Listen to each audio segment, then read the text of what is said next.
পরেশচন্দ্র সরকার, বয়স ৭০।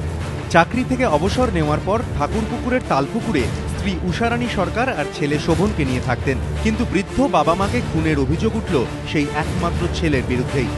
স্থানীয় বাসিন্দাদের দাবি, বেশ কিছুদিন ধরেই বাবা মায়ের ওপর অত্যাচার চালাচ্ছিলেন শোভন। মঙ্গলবার আচমকাই তাঁরা দেখেন সকাল সকাল রাজমিস্ত্রিদের ডেকে বড় গর্ত খোঁড়ার কাজ চলছে। শোভনের খুড়তুতো ভাই সুব্রত সরকার বাবা মায়ের কথা জানতে চাইলে শোভন বলেন বাবা মা বাড়িতে নেই। কিন্তু বাড়িতে ঢুকতেই ভেতরে পরেশচন্দ্র সরকার ও উষারানী সরকারকে রক্তাক্ত অবস্থায় পড়ে থাকতে দেখেন তিনি।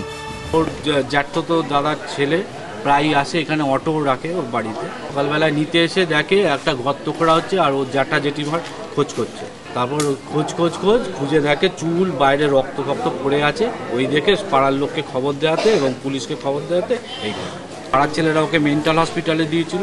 হসপিটালে দেওয়ার পর আবার কিছুদিন সুস্থতা হয়ে ফিরে এসে এই ঠান্ডা মাথায় এই খুনটা করেছে।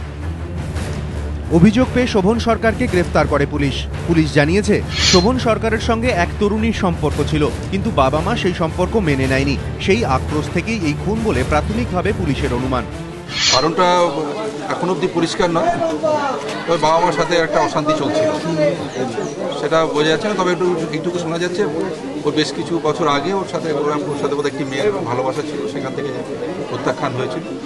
তারপর থেকে ওর একটা মানসিক একটা দ্বন্দ্ব ছিল।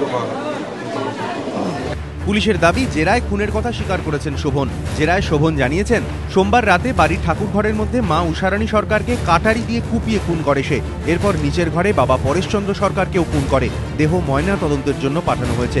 পুলিশ ঘটনার তদন্ত শুরু করেছে। প্রবীর চক্রবর্তী, এবিপি আনন্দ, কলকাতা।